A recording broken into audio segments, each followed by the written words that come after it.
Comment ça va, Lionel? Eh ben écoute, ça va très bien. Je pensais pas qu'on allait en mettre 3, tu vois, en première mi-temps. Tu me dis ça au bout de 20 minutes, je dis oh, ça va jamais se finir à 3-0. Ça va très bien. Avec 3 Kylian Mbappé dans l'effectif, ça se passe mieux en plus. Ah oui, toi t'es content d'un 3-0. On va en parler dans quelques instants. Je suis content. Mais vous le savez, messieurs, tout débrief de match commence par les 3 points.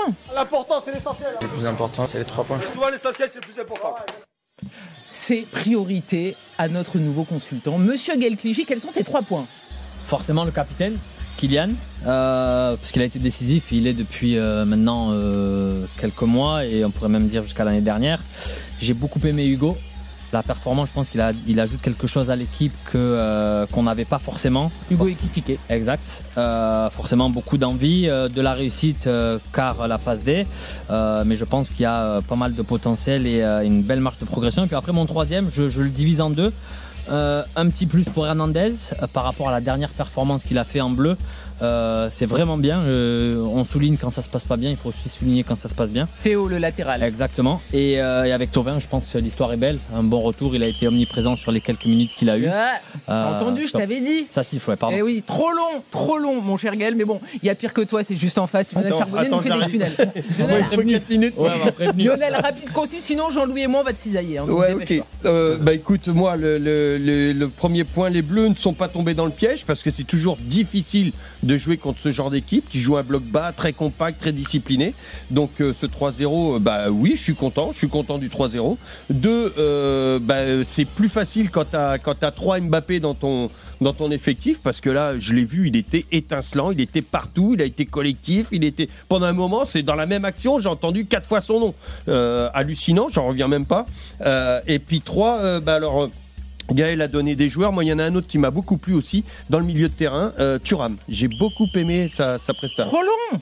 Non, trop long. Madame, non, il n'y a pas de madame. Bon. C'est avant la sonnette. Il est là, on l'entend rire évidemment. Il a commenté le match. Il vous a écouté. C'est Jean-Louis Tour. Jean-Louis Tour, tu me fais pas trop long, hein, sinon je te mets le bip aussi. Hein.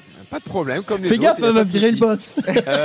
Alors moi ça va aller vite. D'abord c'est le premier point, la qualif qui se rapproche. C'était quand même l'intérêt principal de la soirée, d'enregistrer les 3 points, ça a été fait.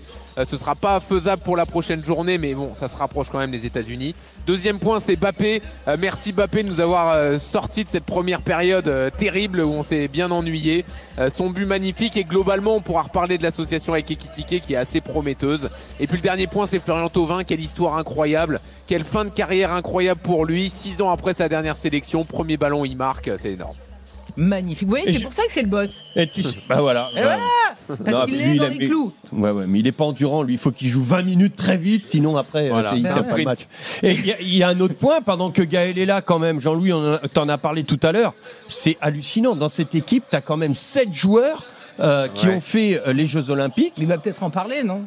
Bah je sais pas, il l'avait pas mis dans ses 3 points, donc c'est pour ça, parce que comme Gaël est là... Mais laisse-le tranquille, on va en parler évidemment avec Gaël Clichy, ce qu'on rappelle. Alors que les équipes veulent pas envoyer leurs joueurs. Ils ont eu du mal à trouver un effectif. Laisse-le parler. Gaël Clichy évidemment, qui est l'adjoint de Thierry Henry lorsque la France nous ramène cette très belle médaille d'argent lors des JO 2024. Ah bon? Et il y a donc notamment Mateta que tu as très bien connu, mais on va parler des Bleus. Alors moi je suis désolé, je suis quand même très surprise que vous soyez emballé, parce que moi je voulais un 5-0, un 10-0, un 15-0, et j'ai attendu la dernière seconde de la première mi-temps pour voir le but. Mais si ça vous plaît très bien, on va d'abord donner la parole à notre petit nouveau.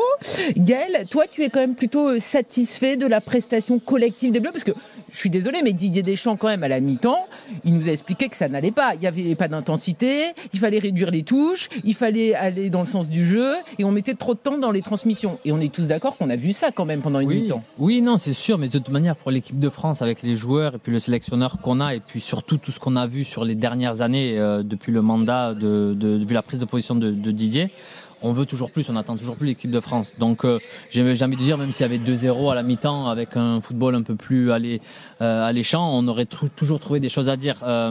Donc oui, on veut toujours plus de cette équipe. Il ne faut pas cracher non plus sur ce qui a été fait. Il y a eu des choses de très bien. On a vu de nouveaux joueurs aussi prendre des minutes. Ça, c'est important parce qu'on prépare quand même une compétition, même si on n'est pas encore qualifié. On prépare quand même, on a un œil sur cette compétition. Voir de nouveaux joueurs, voir des associations avec Hugo et Kylian. Moi, je trouve que ça a très bien fonctionné. Donc oui, on veut toujours plus, mais au final, 3-0, 3 points, on se rapproche de l'objectif. Je pense que c'est très très bien. Je pense que l'équipe monte en puissance et je ne serais pas surpris de les voir faire un très très beau match dans quelques jours contre l'Islande parce que c'est une équipe, à l'image de Thauvin un petit peu qui revient, des fois il faut avoir ce mix dans un effectif avec des joueurs d'expérience, des joueurs qui sont considérés comme cadres, des jeunes joueurs qui ramènent cette fougue et des joueurs un peu revanchards. Et des joueurs revanchards, on en a quelques-uns, notamment Thauvin et Mateta qui fait sa première sélection après une carrière qui est déjà bien entamée. Donc non, moi je trouve qu'il y a beaucoup de positifs, il y a aussi des choses pas négatives mais des choses à débattre parce que le football c'est ce que le football nous apporte. Il y a toujours des débats, toujours des opinions, et mais non, il faut être content. Existe. Exactement. Évidemment. Mais moi, je suis plutôt content, même si oui, la première mi-temps, c'était lent, un petit manque d'intensité et de créativité. Mais au final, 3-0, les 3 points, avec de belles performances individuelles. Et collectivement, je pense que ça a tenu la route sur la deuxième mi-temps. Quand même. Et il y a eu ce système, donc un 4-4-2 avec Ekitike et Mbappé qui étaient tous les deux associés devant. Alors Jean-Louis, moi je suis surprise parce que je te croyais assez vraiment strict, sévère. Et j'ai l'impression que toi aussi, finalement, t'as pris du plaisir. Non, mais la première mi-temps, elle est horrible. J'ai aucun problème à le dire, Karine. Mais enfin, même la seconde période, c'est pas un chef-d'œuvre.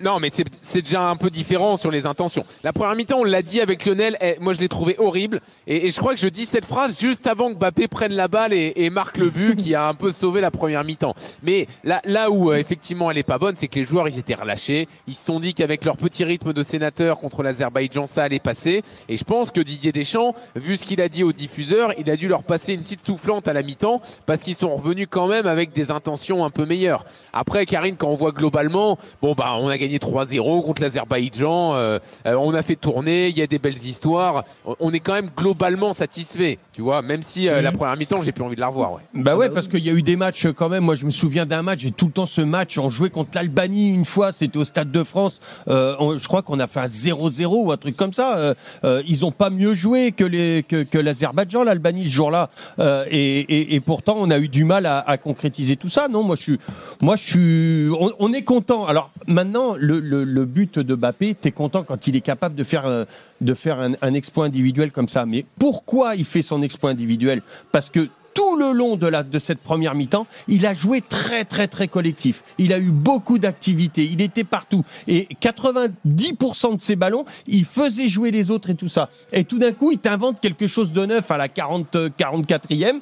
Et qu'est-ce qu'il fait ? Et ben là, il décide d'y aller tout seul. Si, pendant un moment, on a eu un Mbappé qui faisait que des actions individuelles. Il ne surprenait personne. Ils étaient 2 ou 3 sur lui et à chaque fois, il servait à rien. Là, il a fait que jouer les autres et tout d'un coup, il a sorti son arme personnelle. Et là, il a été décisif. Ça, c'est du très bon Mbappé. On va faire point par point, effectivement, et tu l'as lancé. Donc, on va revenir sur le capitaine, Kylian Mbappé. C'est vrai, toi aussi, Gaël Clichy, tu l'as aimé. On rappelle que Kylian Mbappé, il en est à 17 buts cette saison. Je mets le Real Madrid et évidemment l'équipe de France. Il est en pleine bourre alors qu'il avait été un petit peu touché à la cheville à Madrid lors du match face à Villarreal et que là aussi il est sorti parce qu'il était un petit peu touché. Toi aussi, Gaël Clichy, tu as vu un capitaine ce soir qui était collectif, qui aidait les autres, et comment tu as perçu cette association avec Hugo Ekitike? Et toi, elle t'a plu? Moi, ça m'a plu. Ce que j'ai aimé dans le but de Kylian, forcément la prise de risque et puis le dribble, mais si on regarde le but et qu'on se focalise sur son visage,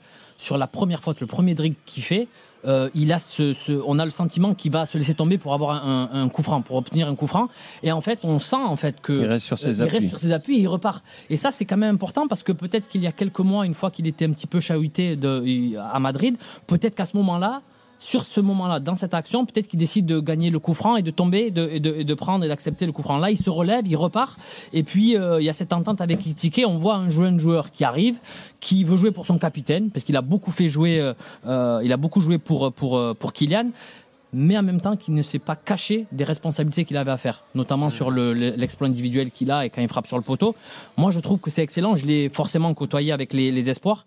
Et la photo qu'on m'avait peinte de lui... Là, tu parles d'Ekitike. D'Ekitike, bien sûr. En fait, c'était un joueur totalement différent. J'ai découvert quelqu'un de très respectueux, quelqu'un de très bosseur, quelqu'un de très pertinent dans la réflexion, et un joueur qui quelque part amène à cette équipe de France quelque chose qu'on n'avait pas. C'est un joueur qui peut aller en profondeur, qui peut décrocher, qui est très bon dans le 1-2. On l'a pu le voir avec Kylian. Qui n'est pas obligé de rester dans l'axe en plus. Il peut aller sur le côté. Exactement. Alors, il est un peu en difficulté à Liverpool parce qu'effectivement, il y a eu un changement de formation, de système avec la venue de Isaac. Mais c'est quelqu'un qui a d'énormes qualités. Et je pense que cette association, encore une fois, on est conscient que l'adversaire. Il faut voir l'adversité. Exactement. Mais je pense que c'est de bon augure. Et moi, je suis très excité pour l'équipe de France. Jean-Louis Tour, vu du stade, juste, j'aimerais que tu nous dises. On rappelle Ekitike, donc 3e sélection, mais première fois qu'il débute une rencontre. Et là, il était associé avec Kylian Mbappé. Toi aussi, tu trouves que c'est quelque chose finalement d'évident que Kylian Mbappé et Ekitike se trouvent et que c'est une association qu'on doit revoir face à des gros adversaires? Ouais, mais je pense qu'on la reverra pas. Moi non plus. Honnêtement, hein, moi j'ai adoré l'association. J'ai vraiment bien aimé comment ils se sont trouvés, ce qu'ils ont fait individuellement et en se cherchant aussi l'un l'autre. Mais déjà qu'on a 4 joueurs offensifs, j'arrive pas à imaginer Deschamps aligner 2 vraies avancantes dans un gros match. Je pense qu'on reviendra plus à un 4-2-3-1, sauf si vraiment ce duo s'impose et marque beaucoup. Je sais pas, j'ai un petit doute. Et juste pour rester sur Mbappé, moi ce qui me frappe, c'est la tête et les jambes. La tête, je trouve qu'il a eu une bascule à peu près au moment des 2 matchs contre la Croatie, après ce qui s'est passé en début de saison dernière. Deschamps lui a expliqué ce que devait être un capitaine collectif, etc.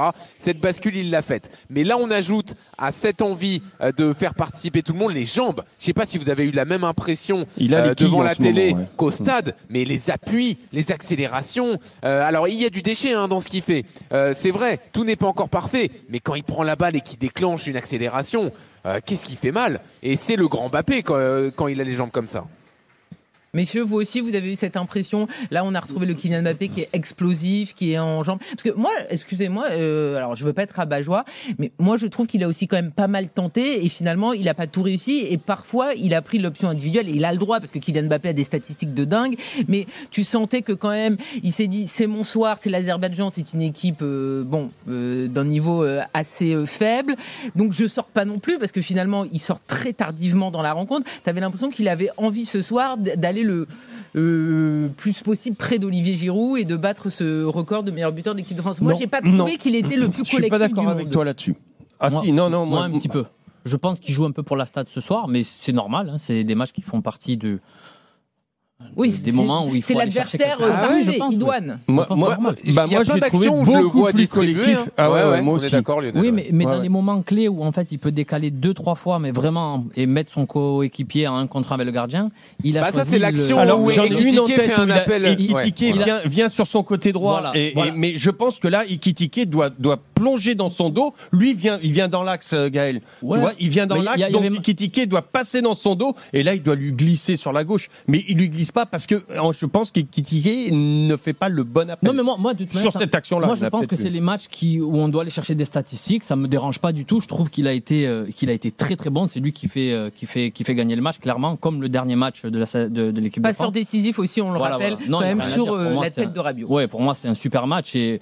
Comme on l'a dit tout à l'heure, on peut toujours argumenter, débattre de certaines choses. On n'est pas sur le terrain, on voit tout de l'extérieur. Moi, je trouve que ça a été un match très complet de la part du capitaine. Et Jean-Louis Tour, journaliste, mais ô combien bon, il est mort de rire, je l'entends là-bas.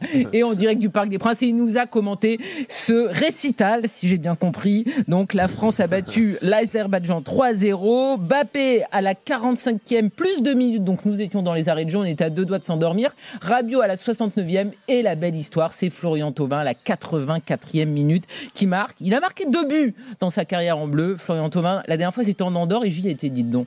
Donc ça ne nous rajeunit pas. Et oui. C'était donc en 2019 et donc ce soir en 2025, celui-là il l'a marqué sous les yeux de Jean-Louis Tour. Messieurs, on continue de débriefer cette victoire et nous sommes notamment avec JB.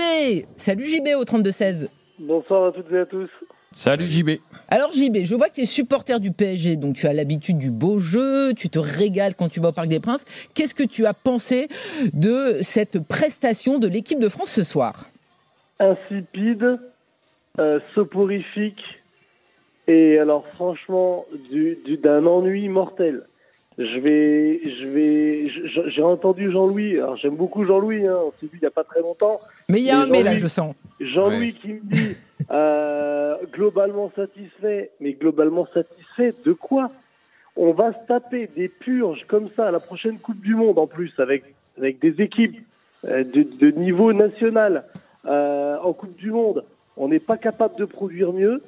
La deuxième chose que tu as dit, Jean-Louis, c'est... Non mais attends, je peux répondre là-dessus quand même. Allez, vas-y. Non mais attends, il y a un moment, il faut juste tempérer un peu. On peut débarquer après chaque match et dire c'est catastrophique, on s'ennuie et tout. On vient de gagner 3-0 contre l'Azerbaïdjan avec l'équipe B. Il manque 6 attaquants qui sont blessés. Enfin bon, tu vois, à un moment, à la Coupe du Monde, il y aura Doué, il y aura Dembélé, il y aura des joueurs supplémentaires, tu vois. Bon, on peut aussi calmer un peu le catastrophisme. D'accord, mais on a le droit d'être un peu exigeant avec des joueurs professionnels qui jouent dans des bons clubs, qui jouent même en Ligue 1. Les mecs, ils sortent pas du championnat d'Azerbaïdjan. Je suis désolé. Mais parle-en à Lionel et Gaël, les blocs bas comme ça, bien regroupés pour toutes les équipes, c'est dur. Mais on n'a pas dit le contraire. On n'a pas dit le contraire. Ouais, mais JB, excuse-moi. Lionel Charbonnier. JB, je te comprends, je comprends les gens, mais après, il y a quelque chose, et là, je parle, t'as Gaël qui pourra peut-être confirmer ce que je dis. Le plus compliqué, quand tu joues comme ça face à des équipes, à des blocs bas très disciplinés, parce qu'ils étaient disciplinés, ils étaient 9 derrière, une ligne de 4, une ligne de 5, une ligne de 4, pardon. Parfois même 6 derrière et 4 devant, à 5 mètres les uns des autres. Comment tu vas passer un bloc comme ça? Tu dois t'asseoir sur un jeu collectif. Le plus compliqué dans les sélections à mettre en place, c'est justement le jeu collectif. Et c'est pas parce que tu alignes des bons joueurs qui sont bons collectivement dans leur club qu'ils arrivent en sélection et ça y est, les automatismes, ils sont là. Là, il y avait, Jean-Louis l'a dit, effectivement, il manquait pas mal de joueurs. On verra ce qui va se passer. Mais je pense déjà, quand tu te sors de ce piège-là et que tu arrives à marquer, tu gagnes 3-0, la deuxième mi-temps, première mi-temps, je suis d'accord avec toi. Là, c'était au-delà de ce que tu dis du jeu collectif. Il y avait un manque d'investissement, il y avait un manque de dynamisme et tout ça. Deuxième mi-temps, j'ai trouvé ça beaucoup mieux. Ça veut dire que si je te comprends ou si je vous écoute, on doit accepter l'idée de ne plus prendre de plaisir devant notre télé. Non, c'est pas ça. Regarde, j'ai une question. Gaël Clichy, attends, JB, Gaël Clichy te répond. J'ai une question pour toi, JB. Tu suis la Première Ligue? Oui, je regarde un peu, je regarde pas mal de matchs. D'accord. Tu penses quoi de la Première Ligue cette année? Ton premier avis comme ça? Cette année, c'est compliqué. C'est très compliqué, voilà. C'est difficile à regarder. Et pourquoi? Parce qu'aujourd'hui, on est dans un football où en fait les petites équipes barricadent pas mal. Il y a beaucoup de 5-4-1 ou de 5-3-2 et que même à ce niveau-là, dans un championnat qui est très compétitif, peut-être le plus compétitif en Europe, c'est très compliqué à bouger. Donc en fait, c'est pas une excuse et on n'est pas là en train de dire qu'on doit accepter, qu'on doit pas être exigeant. On essaie juste de mettre un petit point sur ce que représente ce genre d'équipe-là. Très souvent, c'est l'exploit individuel qui va faire sauter un petit peu les verrous. C'est ce qui s'est passé d'ailleurs avec Kylian ce soir. Mais bien entendu, c'est toujours compliqué.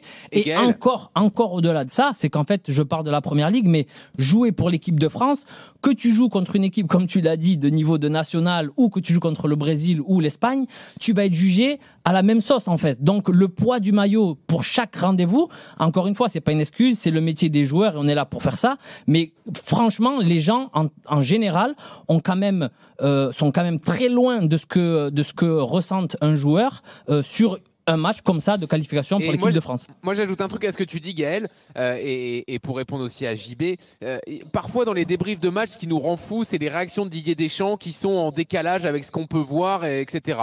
Là, Deschamps, il a admis que la première mi-temps, elle n'était pas bonne. Il a secoué ses joueurs à la mi-temps. Donc, au moins, lui, il est conscient que c'était pas bon sur la première mi-temps, comme on l'a dit, et il y a eu des intentions un peu meilleures quand même en deuxième mi-temps. Donc, voilà, ça peut arriver. Les mecs, ils jouent tous les 3 jours. Il faut se motiver contre l'Azerbaïdjan. Ils ont corriger le truc, on va pas non plus être sévère après une victoire 3-0, tu vois. Bon, JB, retrouve le moral et puis lundi soir, ça sera peut-être mieux en Islande. Je suis d'accord, mais on a quand même le droit d'être un minimum exigeant. Ce que disait Gaël, je suis un peu d'accord avec lui, mais ce qui parle de la Première Ligue, ce qu'il a constaté en Première Ligue, on le constate en Ligue 1 tous les week-ends avec des équipes qui jouent bloc bas. C'est vrai. Prenez l'Espagne contre l'Azerbaïdjan avec la vitesse de circulation des passes, je suis pas certain que même sans leurs meilleurs joueurs, les mais il y a qu'une Espagne, il y a que l'Espagne qui joue comme ça. D'accord, ok, je suis d'accord, mais on va avoir combien d'équipes qui vont jouer comme les Azerbaïdjan? Le Portugal, ils sont pas mal non plus en ce moment. Oui, c'est vrai. On va avoir combien d'équipes à la prochaine Coupe du Monde qui vont jouer comme l'Azerbaïdjan? Non, mais quand même pas. Si, tu vas en avoir. Non, mais pas tout de suite. Là, dès 2026, l'Azerbaïdjan, on l'a dit, franchement, bravo à eux, parce qu'effectivement, ils n'ont craqué quasiment que en seconde période, parce qu'ils étaient épuisés, parce qu'ils ont beaucoup défendu. Mais JB l'a dit, ils jouent tous dans leur championnat. Oui. Alors, on est à 2 doigts tous d'acheter Mustapha Zadeh ce soir, là, le défenseur exceptionnel, mais quand même. Tu sais que c'est encore pire, ils jouent tous dans leur championnat. Moi, j'ai l'impression qu'il y a des gens qui vont se positionner. Cette sélection, elle est pratiquement faite de 2 équipes. C'est-à-dire que les automates. Bah oui, mais justement, c'est encore plus compliqué. Et je peux te dire que nous, on a souvent en équipe de France, on a fait des oppositions contre des équipes de clubs de niveau national, par exemple. Je peux te dire qu'on avait vraiment du mal. Pourquoi ? Parce qu'en face, il y a les automatismes. Mais la dernière fois, c'était 10-0, bon Dieu. Non, mais mais il y a combien de temps ? Oui, c'était il y a longtemps. Oui, mais quel rapport ? Non, mais en fait, ce qui est dur, c'est qu'en fait, ces équipes-là... Le football a évolué. Maintenant, ils savent tous bien défendre. Oui, non, mais ils savent tous bien défendre. Il y a des bons entraîneurs partout. Ces équipes jouer contre l'équipe de France, c'est leur moment. C'est le moment d'une carrière. C'est le moment où on rêve de se faire repérer et puis peut-être signer en Ligue 1, en Ligue 2 ou en Espagne. Moi, Mustapha Zadeh, là, je le signe. Oui, après, si on le suit sur l'année, bon, ça sera un joueur. Voilà, tu le signes peut-être pas. Mais attendez, sur l'année avec Karabakh, ils ont fait 2 victoires en Ligue des Champions contre Copenhague et à Benfica. Et Mustapha Zadeh était dedans. Donc on le signe, tu vois. Oui. Effectivement. Bon, JB, garde le moral et donc on rappelle que lundi, il y aura le match en Islande. Mais messieurs, j'ai une question parce que Lionel, tu nous l'as un petit peu évoqué en off et c'est vrai que ce soir, normalement, si on a bien compris Deschamps, Olysée, c'est le dépositaire du jeu, c'est le successeur de Griezmann, même si ce ne sont pas les mêmes joueurs. Et là, finalement, ce soir, il ne le met pas dans les meilleures dispositions. Moi, je pense que les dispositions sont les meilleures. Peu importe la formation, peu importe le positionnement de Michael. Donc, est-ce que tu as aimé son match ce soir ? Tu dis ça parce que là, il a joué à droite jusqu'à Rennes, alors que d'habitude, il était dans l'axe en équipe de France. Mais à droite, c'est là où il joue au Bayern. Oui, mais en équipe de France, est-ce que par exemple ce soir tu trouves qu'il a rayonné ? Moi je trouve que son match est assez neutre. Je pense que ce soir, ce qu'on essaie de mettre en place, c'est avec un Malo Gusto qui est très fort, très performant sur la ligne et en dédoublement, de justement reproduire un petit peu ce qu'on voit au Bayern avec Michael qui rentre.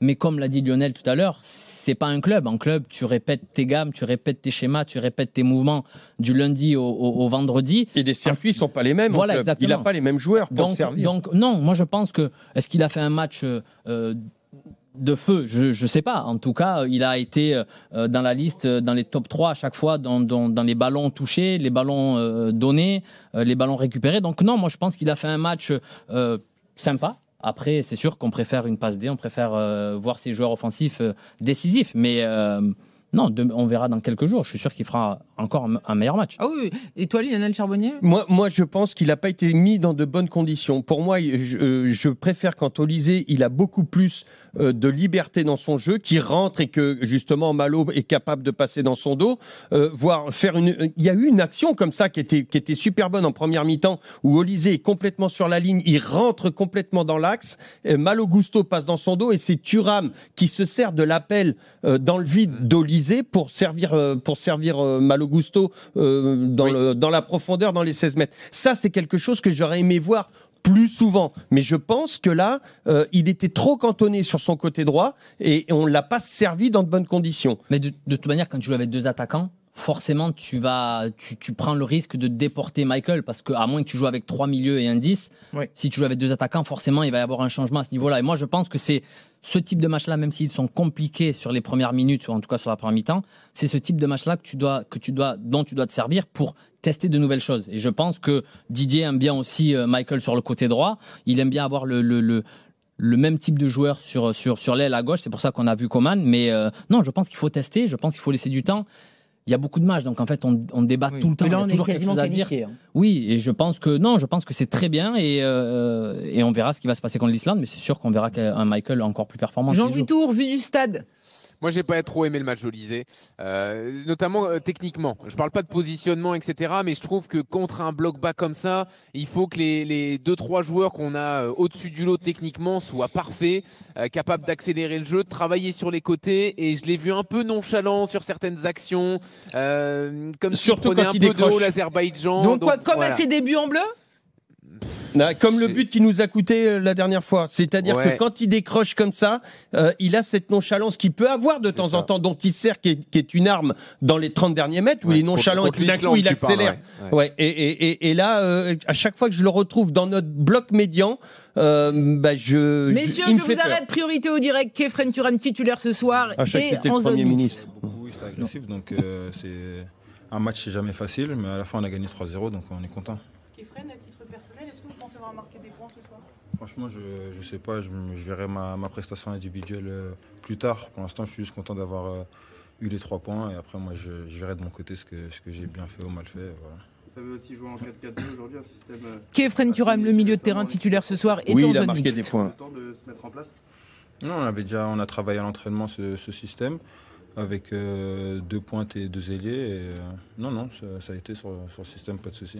C'est qui le plus beau but? Le milieu de terrain de la Juventus qui a donc fêté sa 2e sélection ce soir en équipe de France. La première, c'était il y a 2 ans. Ça passe vite. On l'écoute. Qui retournait comme ça. Les 2 buts sont très beaux, franchement. Les 2 buts sont très beaux. Comment ça s'est passé votre entente avec Adrien au milieu de terrain? Khéphren Thuram qui est interrogé sur sa complémentarité avec Adrien Rabiot au milieu de terrain. Je suis arrivé en sélection depuis la première fois que je suis venu ici. C'est un très grand joueur et franchement il me parle, il m'aide, et toujours là pour m'encourager. Khéphren Thuram donc au micro de Valentin Jamin et Arthur Perrault, le milieu de la Juventus qui s'est présenté en zone mixte devant les journalistes. Je sais plus de quoi on parlait d'ailleurs, Jean-Louis, on parlait d'Olysée. Oui, t'es un peu, effectivement, toi, tu restes sur ta fin. Moi je m'attendais un peu mieux techniquement, voilà, surtout aussi, contre un bloc bas et tout. J'attendais mieux, un peu plus dans le style de ce qu'a fait Mbappé, pas sur les accélérations et tout, mais dans le côté leader qui répond présent. Voilà. Le leader qui répond présent n'a pas été effectivement étincelant ce soir. Est-ce que tu penses que quand même ça a un rapport aussi? Alors toi tu as parlé de la qualité technique qui n'était pas parfaite, mais est-ce que finalement le fait qu'il ne soit pas dans la même position qu'en équipe de France, je précise bien, et pas avec le Bayern, ça joue ou pas du tout? Moi j'étais plutôt d'accord avec Gaël. Je ne pense pas que sur ce genre de match ce soit un positionnement qui change tout. C'est l'animation qui est importante. On a compris l'idée avec Malo Gusto et que Olysée rentre sur son pied gauche. Au Bayern, c'est là où il joue, sur le côté, donc il sait être bon dans cette position-là. Moi, je pense que c'est surtout contre les blocs bas qu'il faut qu'on améliore les choses. Surtout dans l'état d'esprit. C'est un énorme chantier, ça, Jean-Louis Tour, parce qu'on a quasiment que des blocs bas, à part face à des équipes qui sont meilleures que nous et qu'on n'arrive pas à battre. Typiquement l'Espagne, par exemple. Je pense que là, il y a eu un mélange de blocs bas et de décontraction parce que c'est l'Azerbaïdjan. En plus, à la première minute, on a une occasion, donc ils ont dû se dire ça va aller un peu facilement. Oui. Du coup, on fait tout un peu plus lentement que pendant 10 minutes. Pendant 40 presque. Non, parce qu'après j'ai vu Gusto frappe au but. Oui, non, mais il y a eu des frappes, mais bon, des trucs dangereux, oui, on a mis un peu de temps à en retrouver. Écoute, je lis mes notes. On est ensemble jusqu'à minuit, c'est l'after-foot, vous êtes sur RMC. On débriefe donc le succès de l'équipe de France face à l'Azerbaïdjan. Didier Deschamps qui est devant les journalistes, on écoute tout de suite le sélectionneur des Bleus.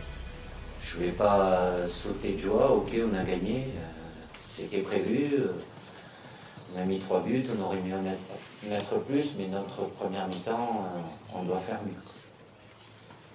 Bonsoir coach, Xavier Monferrand de Radio France.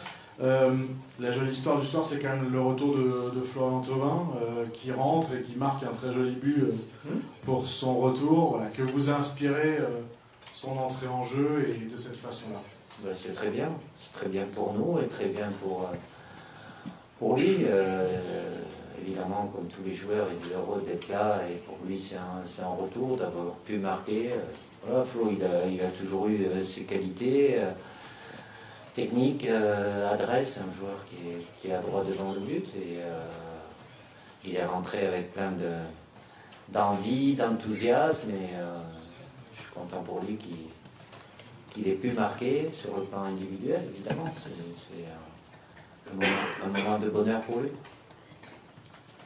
Bonsoir Didier, Philippe Sansfourche pour RTL. C'est également une soirée à... On écoute Didier Deschamps, le sélectionneur des Bleus, après la victoire 3-0 face à l'Azerbaïdjan.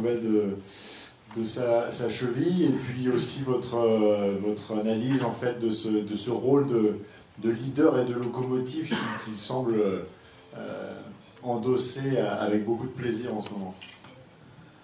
Il est en pleine possession de ses moyens, ça se voit, il a des jambes de feu. Dès qu'il touche le ballon, forcément avec ses accélérations, mais c'est le leader, c'est le capitaine, tant mieux.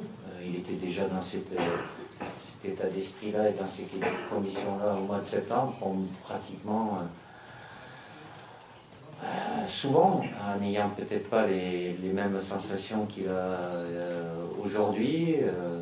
Donc c'est très bien, de par son rôle de capitaine, il tire le groupe vers le haut. Malheureusement, il a une cheville qui était sensible et, comme souvent, on reprend des coups, un coup au même endroit. Donc c'est pour ça qu'il a préféré sortir, parce que la douleur était assez importante.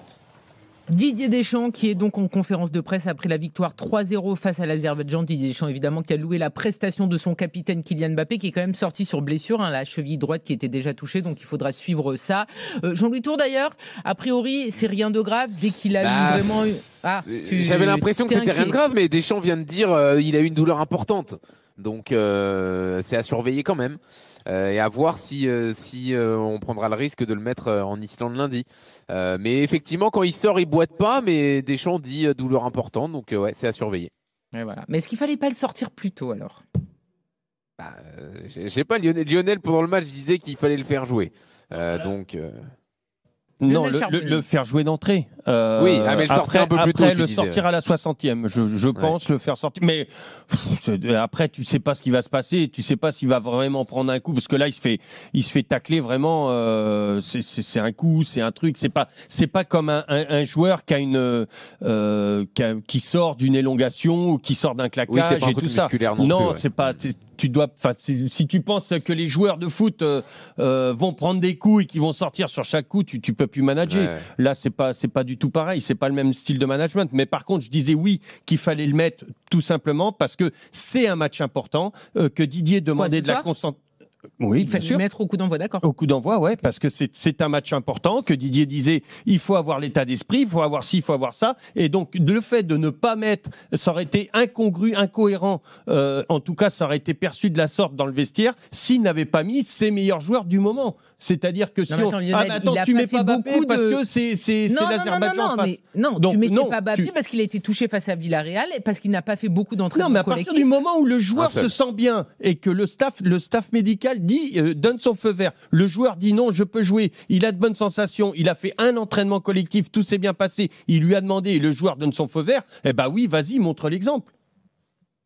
Gaël Clichy, c'est sur la même position? Oui, c'est pas un match amical, c'est un match en jeu, c'est 3 points en plus pour rapprocher de l'objectif. Bien sûr, c'est un match important et ton capitaine, s'il est dans le vestiaire et qu'il est à l'entraînement veille de match et qui, comme Lionel l'a dit, est prêt à jouer, il joue parce que c'est un match important, c'est l'équipe de France et tu amènes ton groupe. C'est difficile après, Gaël, de dire au groupe, les gars, on joue à fond, nanana, mais bon, toi, Kylian, on va pas prendre de risque, tu vas pas jouer, toi, l'autre, il est pas là, bon, tu vas pas jouer, on va faire jouer un petit peu les coiffeurs. Ils comprennent plus, les joueurs. Il y a quelques mois, il a décidé de rester au repos dans son club et puis c'était de suite. C'était la saison dernière. Oui, et de suite, il y a toujours une question en fait, qu'il joue, qu'il ne joue pas, qu'il marque. Ça va jamais. Tout va bien. Quand le match, c'est très bien. Donc il sera là contre l'Islande. Buteur et passeur décisif. Juste un mot, messieurs, pour vous dire que Didier Deschamps a dit sur Olysée, ce n'est pas son meilleur match. Ouais, je pense aussi. Donc en langage de Didier Deschamps, Jean-Louis Tour, ça veut dire il a raté son match. Oui, c'est exactement, t'as raison. T'as le bon décodeur Didier Deschamps. Ouais. Je le connais depuis longtemps tout de même. Et quand il dit on peut faire mieux sur la première mi-temps, c'est vous avez raté votre première mi-temps. Voilà, tout à fait. Voilà. On décode le Didier Deschamps. Jordan, supporter de l'équipe de France au 32-16, est avec nous sur RMC. Salut Jordan. Ouais, bonsoir Karim, bonsoir Lionel, bonsoir Salut Jordan. Gaël, et bonsoir à Jean-Louis. Tout à fait, tout le monde. L'équipe est au complet, Jordan. Jordan, toi, il y a 2 joueurs sur lesquels tu voulais revenir. C'est Rabiot et Théo Hernandez. T'as quoi? T'es supporter de l'AC Milan?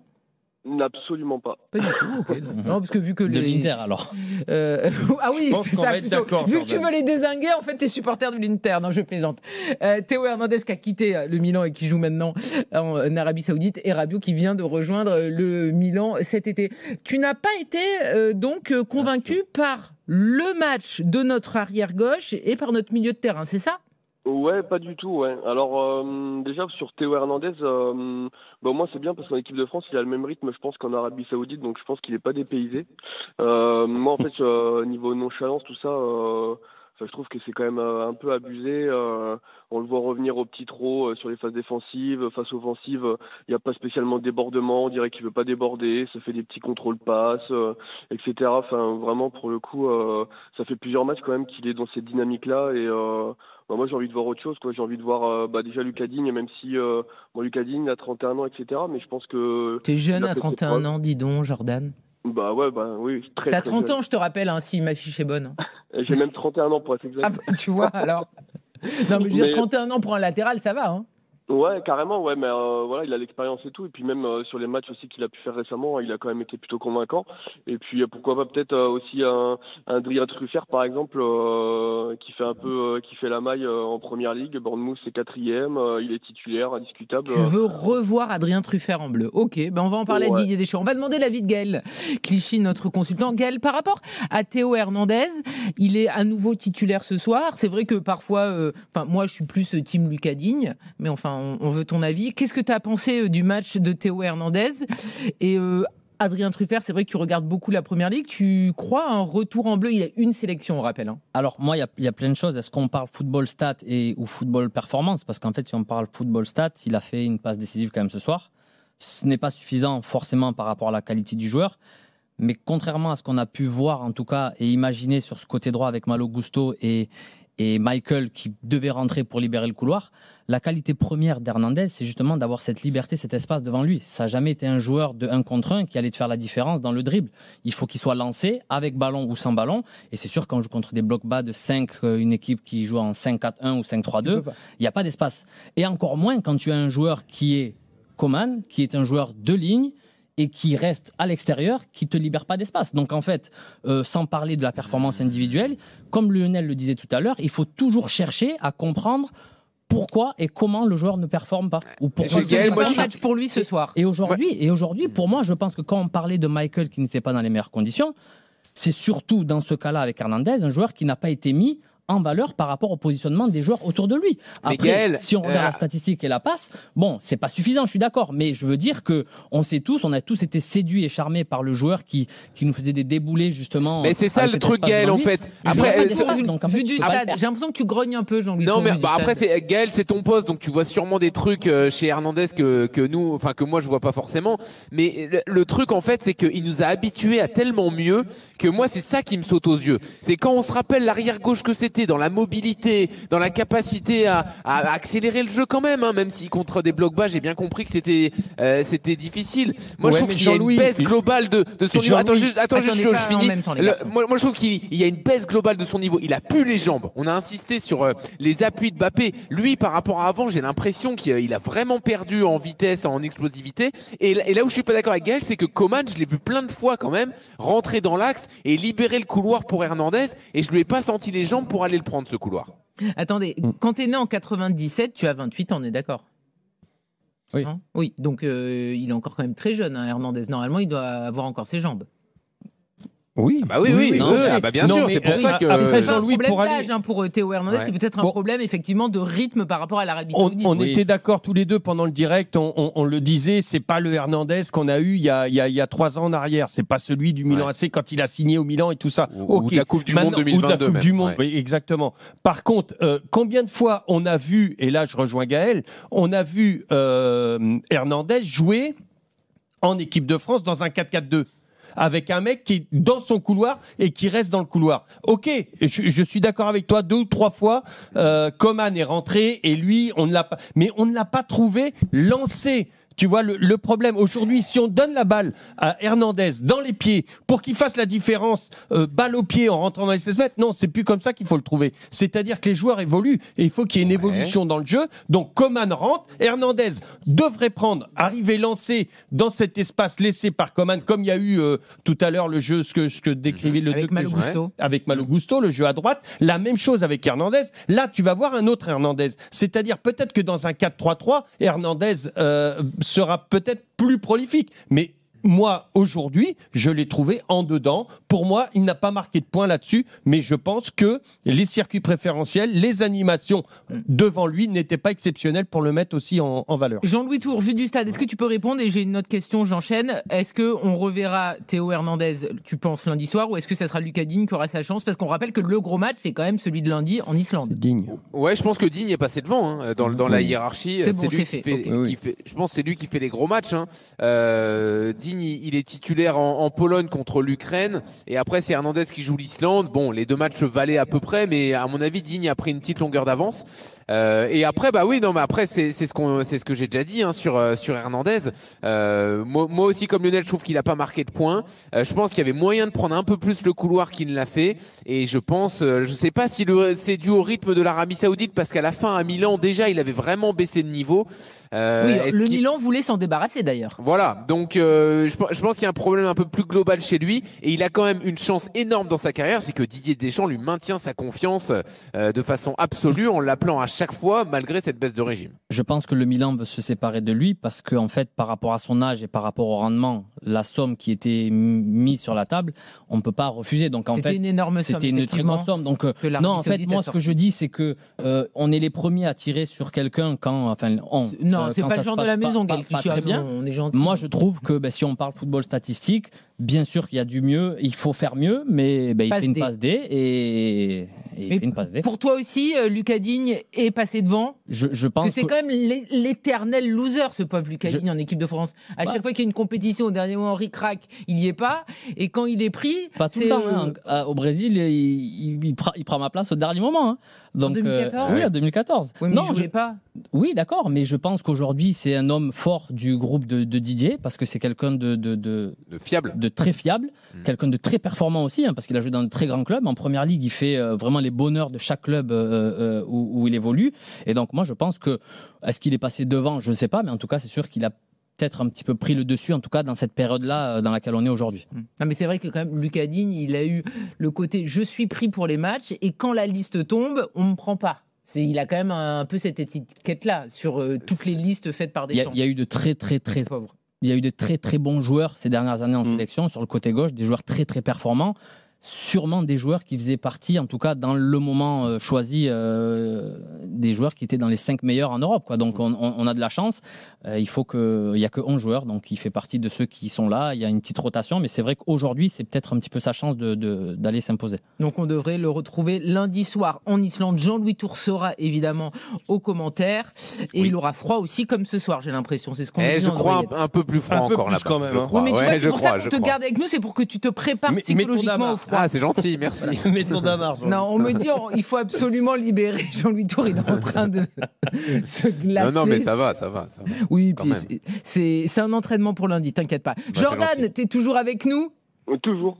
Juste, tu voulais dire un petit mot rapidement parce qu'on est un petit peu pris par le temps concernant Rabiot, donc nouveau joueur du Milan qui ce soir était titulaire. Tu es un petit peu aussi mitigé sur sa performance alors qu'il a marqué quand même. Bon, c'est pas ce qu'on lui demande, mais bon, on prend toujours. Ouais, c'est comme Théo Hernandez, en fait, il a marqué, donc si on prend purement statistiquement, on peut être content, mais moi je trouve que dans le jeu, c'est un peu compliqué, il ralentit. Je trouve que le comparatif avec le Manu Koné qu'on a vu sur les dernières sélections, quand même, il est assez saisissant. Et là aussi, c'est pareil, comme on a pu dire sur les autres joueurs, sur Olysée, sur Théo surtout, c'est quand même des matchs où ils doivent se montrer, où ça doit être vraiment les tauliers, les accélérateurs de jeu, et ça n'a pas trop été le cas. Et du coup, moi, il me tarde de revoir Manu Koné à sa place. Ah ben voilà, maintenant on milite pour Manu Koné, mais il sera là face à l'Islande, ne t'inquiète pas. Merci beaucoup Jordan d'avoir été avec nous. Ah ben Jordan, il a disparu, très bien. Jean-Louis, il s'est envolé. Il était bon. Merci beaucoup, on te laisse aller te réchauffer. Merci. On va prendre un petit thé. Bonne soirée d'after, merci. Ciao Lio, ciao Gaël. Lundi en Islande, tu seras là fidèle au poste. Bien sûr, avec Valentin Jamin, avec Arthur Perrault, on sera là. Voilà, très bien. Kylian Mbappé, en tout cas, est le premier buteur de la soirée. Il a inscrit le premier but dans les arrêts de jeu de la première période. Rabiot à la 69e et donc Florian Thauvin à la 84e minute. Ça, c'est la belle histoire. Florian Thauvin n'était pas appelé en bleu. On le rappelle, Barcola forfait. Donc, on reprend Florian Thauvin, le joueur qui a rejoint la France cet été. Il a rejoint Lens. Il n'avait plus été appelé depuis 2019. Et lors de son dernier match en bleu, c'était en Andorre. Il avait marqué. Ce soir, il rentre et il marque un superbe but. Mathieu, supporter de l'équipe de France, veut nous parler justement, notamment de Florian Thauvin. Salut Mathieu, au 32-16. Salut Karine. Salut Mathieu. Plaisir Salut à tous. Salut Gaël aussi, Clichy. Salut. Déjà, un mot. Merci de m'avoir proposé de passer à l'émission, à l'antenne. Mais on est heureux de t'avoir. Énorme honneur, joueur extraordinaire. De gros souvenirs de toi, donc vraiment c'est un honneur d'être là, quoi. Merci, voilà. C'est gentil. Est-ce que tu étais un supporter par exemple d'Arsenal, de City ou pas du tout? Moi j'aime bien Arsenal, j'adore Arsenal, c'est vraiment un club extraordinaire. Donc d'où ton amour aussi pour Gaël Clichy, j'imagine. Bah oui aussi, mais aussi en équipe de France. J'ai des souvenirs de lui en équipe de France. C'est un joueur qui m'a marqué, donc voilà. Hein. Donc vraiment un honneur d'être là. Et puis on est ravis. Gaël Clichy, 20 sélections. Et juste, je te coupe 2 secondes, Mathieu, parce que c'est vrai qu'il y a beaucoup de messages sur le WhatsApp RMC aussi. Il y a Kamel qui nous dit « Franchement, je suis très content du mercato de l'after. Gaël arrive, c'est le top. Bienvenue, Gaël. » Donc voilà, il y a plein de messages concernant. Mathieu, Gaël Clichy, c'est génial, mais on parle des Bleus maintenant. Dis-nous tout. Ouais, les Bleus, donc j'ai des choses à dire, oui, sur ce match. D'abord, j'ai 2 ou 3 choses à dire. Donc je vais commencer par la première, c'est elle est négative, par rapport à Didier Deschamps qui fait, comme vous avez pu remarquer, Kylian Mbappé s'est blessé ce soir à la cheville. Donc c'est une confirmation en plus que c'est la même cheville qui le gênait suite à son match contre Villarreal. D'ailleurs, je suis aussi le Real de Madrid. Alors non, tu suis le Real Madrid, pas le Real de Madrid. Oui, c'est important ça, Mathieu. Voilà, je suis pas supporter du Real, mais je regarde quand même les matchs. Et ça, souvent, on fait l'erreur. C'est vrai, effectivement. Ça, c'est interdit dans l'after. Real Madrid, et donc du coup, en fait, il avait une blessure. Tous les analystes disaient que se posaient des questions de savoir s'il fallait le faire jouer, si ça allait pas refaire le coup de Dembélé, parce qu'il nous a blessé Dembélé quand même. Non, il nous a pas blessé Dembélé, Mathieu. Non, je veux dire, Dembélé est blessé et effectivement, c'est malheureux. Et là, pour Kylian Mbappé, on va voir si c'est grave ou pas. Mais il y a quand même une cellule médicale à Clairefontaine. Il y a aussi le ressenti des joueurs. On ne peut pas dire qu'une personne blesse une autre, en l'occurrence. Alors, ça arrive en cours de match entre 2 joueurs quand il y a un impact. Mais là, malheureusement, c'est aussi des joueurs qui jouent énormément, Mathieu. Ouais, mais je blaguais quand je disais que Deschamps a blessé Dembélé, c'était une image. D'accord. C'était une tournure de phrase pour rigoler un peu. Mais soyons un peu sérieux, il y avait quand même beaucoup de blessures de Dembélé, que ça soit en Ligue en Coupe du Monde des clubs et en Ligue 1, à son retour de Ligue 1, il n'était pas du tout... Mathieu, revenons sur ce soir. Je comprends que tu veux parler de Dembélé, mais parlons de ce soir, vraiment, parlons des bonnes choses. Parce que c'est vrai que Deschamps en a parlé. On nous a dit que tu voulais aussi nous parler de Thauvin, c'est bien ça? Oui, alors ça, c'est la chose positive que je voulais dire. Donc, Florian Thauvin a fait un but incroyable ce soir, ultra technique. C'est un des plus beaux buts que j'ai vus depuis le but de Pavard en Coupe du Monde 2018, des Bleus. À ce point? Donc, pour moi, ouais, sérieusement, parce que c'est pas que la papinade qu'il a fait. Je suis aussi un gros fan de Jean-Pierre Papin. C'est rare de voir des papinades en équipe de France. C'est pas des buts qu'on voit tous les jours. On peut voir ça des fois dans des matchs de club et tout. Mais en équipe de France, c'est très très rare. Là, c'est un match de qualification quand même très important. Qui nous donne pas mal de points. En plus, deuxième performance, il vient à peine de rentrer et il marque un but comme ça. C'est une dinguerie. Tu viens de rentrer, hop, personne t'attend. Et il aurait pu ne même pas rentrer sur ce match. Puisque si Mbappé se blesse pas... Il rentre à la 82e, effectivement. Ouais, voilà. Ouais. Donc, il avait très peu de temps de jeu pour s'adapter. On était en difficulté sur ce match-là. On a été... Parce qu'ils ont joué bloc bas, comme vous l'avez dit tout à l'heure. On avait énormément de difficultés sur ce genre de petites équipes qui jouent bloc bas. C'est parfois on a vu des matchs par le passé de l'équipe de France qui avaient aussi des difficultés contre les petites équipes qui jouaient bloc bas. C'est pas toujours facile. Donc, moi, je critique pas les Bleus. Ils ont fait ce qu'ils pouvaient en première mi-temps. Mais là, ce que fait de Florian Thauvin, c'est exceptionnel. Et pour moi, il faut qu'il soit à la Coupe du Monde. Pour moi, ça signe ce je te propose, Mathieu, d'écouter justement Florian Thauvin. C'est la belle histoire, évidemment, de ce succès 3-0. Florian Thauvin est passé en zone mixte. On l'écoute au micro de Valentin Germain et Arthur Perrault. Ouais, c'est vrai que j'avoue que j'ai des étoiles dans les yeux ce soir. Je suis comme un enfant, une grande fierté, beaucoup de bonheur déjà de pouvoir remettre le maillot des Bleus. C'est quelque chose qui me tient à cœur, quelque chose de très important pour moi. Et puis voilà, d'avoir ces quelques minutes et pouvoir marquer un but devant mon fils. C'est la première fois qu'il me voit en équipe de France, donc c'est un moment important pour ma famille et moi. Je pense que c'est le moment le plus important. J'ai rêvé de ces dernières années, j'ai rêvé de ce moment. Je m'étais toujours dit que si à un moment donné de ma carrière, j'avais la chance à nouveau de pouvoir remporter le maillot de l'équipe de France, je donnerais tout pour pouvoir en profiter, pour pouvoir, pourquoi pas être décisif et marquer.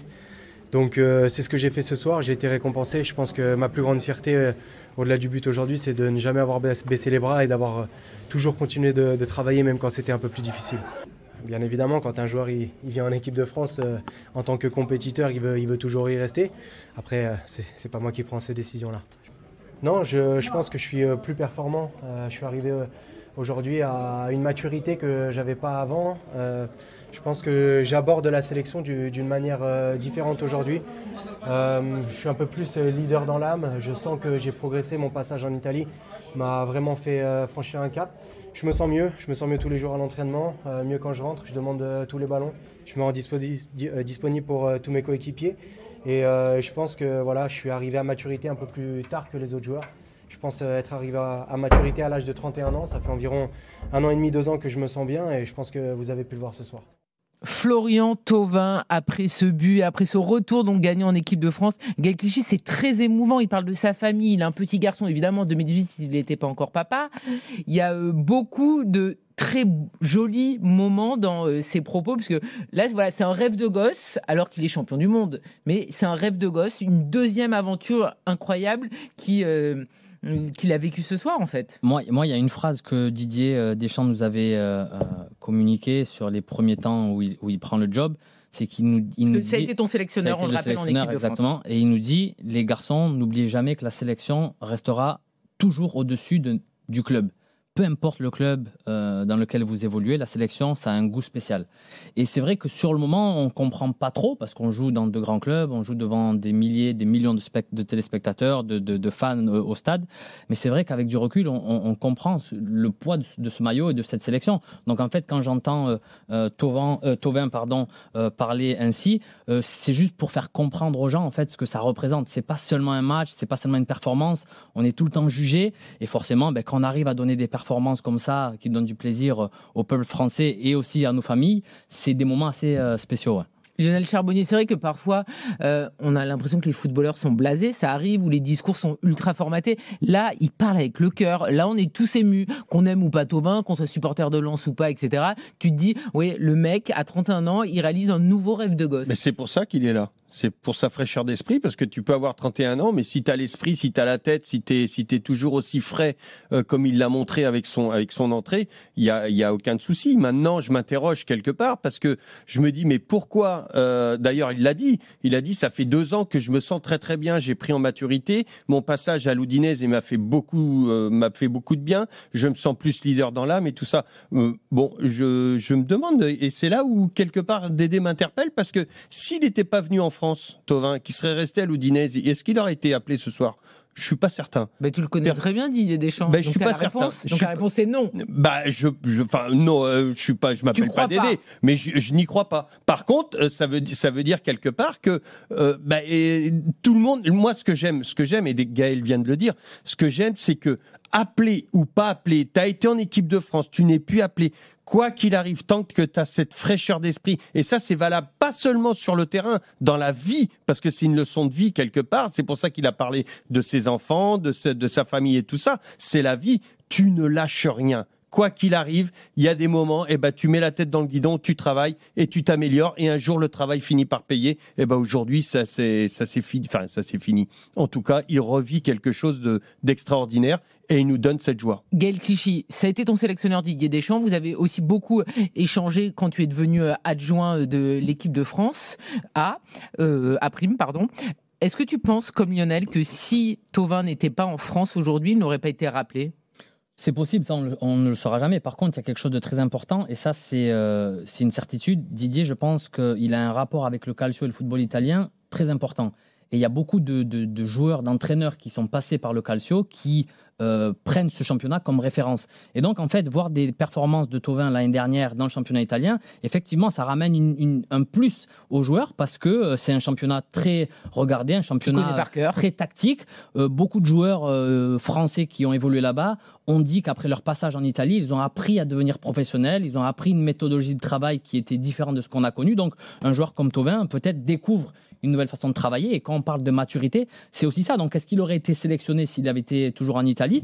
Peut-être, on ne sait pas. Les choses sont telles aujourd'hui qu'il fait une super performance et on espère le voir à la Coupe du Monde. Ça serait génial. Bravo Thauvin, c'est la belle histoire. Merci beaucoup Mathieu de nous avoir appelés pour nous parler notamment donc de Florian Thauvin, auteur du dernier but de la soirée. On est ensemble